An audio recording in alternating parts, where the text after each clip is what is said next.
क्यों RBL bank में invest करना एक बहुत ही रिस्की डिसीजन हो सकता है।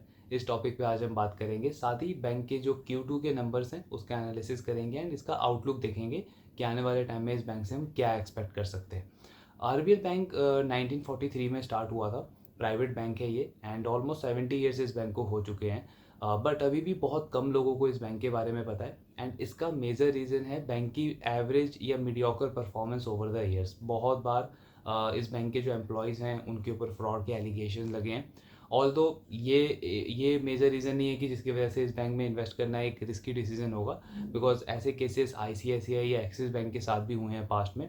बट अभी करेंटली आईसीआईसीआई बैंक हो या एक्सिस बैंक हो, ये दोनों बैंक फार बेटर और फार सेफर इन्वेस्टमेंट ऑप्शन है कंपेयर टू आरबीएल बैंक। तो अगर इसका हम रिजल्ट एनालिसिस करें आरबीएल बैंक का, तो इनकी जो लोन बुक है वो 21% से ग्रो हुए इस क्वार्टर में। डिपॉजिट बुक में 13% की ग्रोथ आई है। नेट इंटरेस्ट मार्जिन इस बैंक के थोड़े से इंप्रूव हुए हैं 5.54% पे एंड नेट प्रॉफिट इस बैंक का 46% से ग्रो हुआ है ऑन अ वाई बेसिस। तो रिजल्ट ओवरऑल अच्छे हैं। इस पे अगर इनकी एसेट क्वालिटी को भी देखें तो वो भी और अच्छी हुई है। जीएनपीए और एनएनपीए के नंबर इनके इंप्रूव होकर 3.12% एंड 0.78% हो गए हैं इस क्वार्टर में।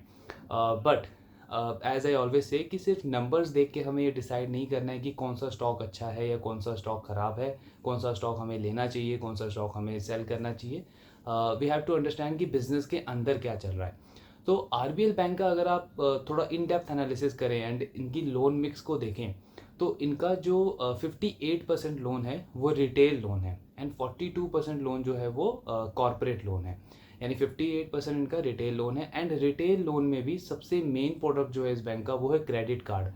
बजाज फाइनेंस के साथ भी इन्होंने कोलैबोरेट किया है अपने क्रेडिट कार्ड वाले प्रोडक्ट के लिए, और क्रेडिट कार्ड एक बहुत इंपॉर्टेंट पार्ट है इनके पूरे रिटेल प्रोडक्ट का।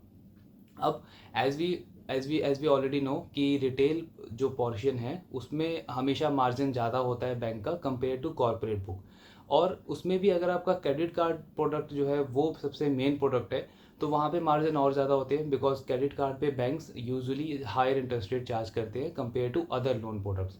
तो लॉजिकली हमें ये एक्सपेक्ट करना चाहिए कि अगर आपका रिटेल पोर्शन ज़्यादा है, उसमें भी क्रेडिट कार्ड आपका सबसे मेन प्रोडक्ट है, तो आपका मार्जिन जो है वो बहुत ज़्यादा होना चाहिए in comparison with other banks. लेकिन ये जो 5.54% का मार्जिन हम देखते हैं आरबीएल बैंक का, ये मीडियोकर लगता है।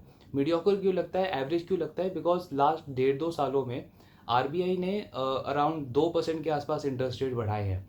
एंड जब भी इंटरेस्ट रेट बढ़ते हैं तो सारे बैंक्स एनबीएफसीज अपने अपने लोन के ऊपर इंटरेस्ट रेट को और ज़्यादा इंक्रीज़ कर देते हैं। जैसे आज से 1.5-2 साल पहले होम लोन पे जो इंटरेस्ट रेट था वो 6.5-7% के आसपास था।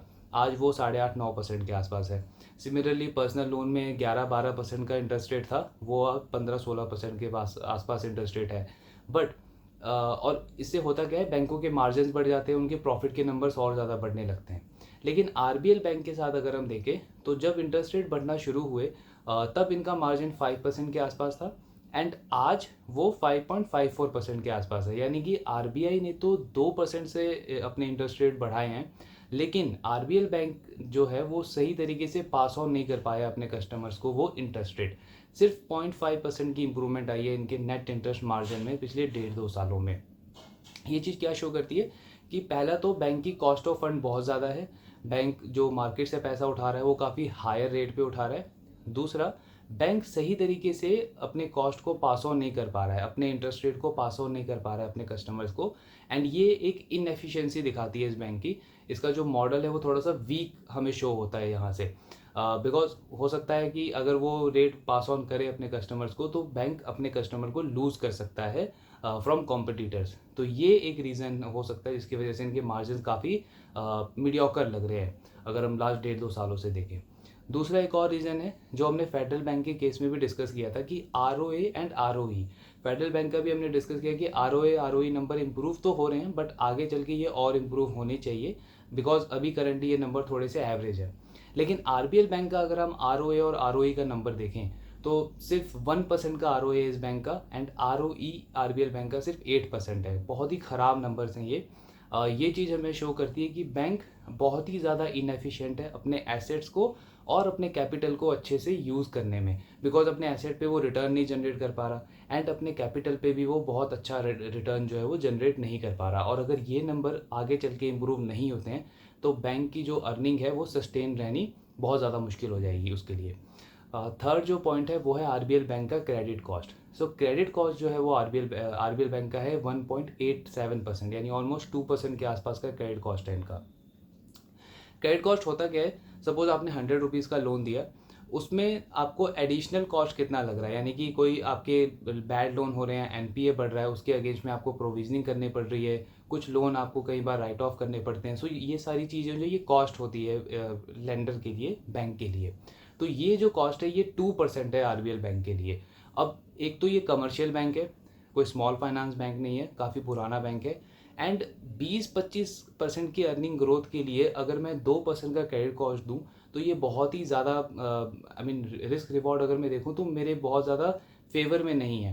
बिकॉज इससे बेटर ये है कि मैं किसी हाई ग्रोथ एनबीएफसी में पैसा डाल दूं जहाँ पे मुझे एटलीस्ट अगर क्रेडिट कॉस्ट 2% या 2.5% की पड़ भी रही है तो उस मॉडल में मार्जिन ज़्यादा है एनबीएफसी के पास में, वहाँ पे उनकी अर्निंग ग्रोथ ज़्यादा है, लोन ग्रोथ ज़्यादा है, तो एटलीस्ट चांस ये है कि मेरे रिटर्न वहाँ पे ज़्यादा बन सकते हैं कंपेयर टू आरबीएल बैंक, जिनका अर्निंग ग्रोथ तो 20-25% के आसपास ही है, बट क्रेडिट कॉस्ट वो 2% के आसपास अभी मेंटेन कर रहे हैं। क्योंकि कल को चल के जब इकॉनमी में डाउन टर्न आएगा, एनपीए के साइकिल आएंगे एंड लोन की डिमांड कम होनी स्टार्ट हो जाएगी, तो वहाँ पे इनकी जो अर्निंग है वो नेगेटिव भी जा सकती है। तो यहाँ पर रिस्क ज़्यादा है मेरे लिए एज एन इन्वेस्टर, बिकॉज अगर मैं एनबीएफसी के पास जाता हूँ तो एटलीस्ट जब तक साइकिल अच्छा चल रहा है तब तक मैं रिटर्न ज़्यादा कमा सकता हूँ एक एनबीएफसी में वीज़ा वीज़ अगर मैं आरबीएल बैंक में पैसा डालूँ। तो ये वो मेजर रीजंस हैं जिनकी वजह से ये मॉडल काफ़ी ज़्यादा वीक लगता है एंड आई मीन पर्सनली मैं इस बैंक के साथ, इस फंडामेंटल्स के साथ तो बिल्कुल भी कंफर्टेबल नहीं हूँ।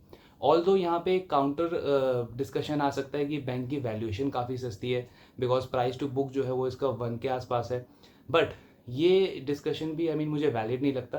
बिकॉज आरबीआई ने ऑलरेडी जो रेगुलेशन आया आरबीआई का नया, उसके बाद से इनको अनसिक्योर्ड लोन के अगेंस्ट में कैपिटल और ज़्यादा बढ़ाना पड़ेगा, जो इनकी ग्रोथ पे और ज़्यादा अफेक्ट करेगा, इनके मार्जिन पे अफेक्ट करेगा। सो आगे चल के आरबीएल का आउटलुक भी काफ़ी ज़्यादा पॉजिटिव अभी अभी लग नहीं रहा, स्पेशली जो इनके हाई क्रेडिट कॉस्ट है और लो आरओई और लो आरओए के नंबर जो हैं वो बहुत ज़्यादा नेगेटिव है आरबीएल बैंक के लिए। सो ये ओवरऑल एनालिसिस था हमारा आरबीएल बैंक के ऊपर। Please let me know in case अगर आपको कोई भी डाउट हो।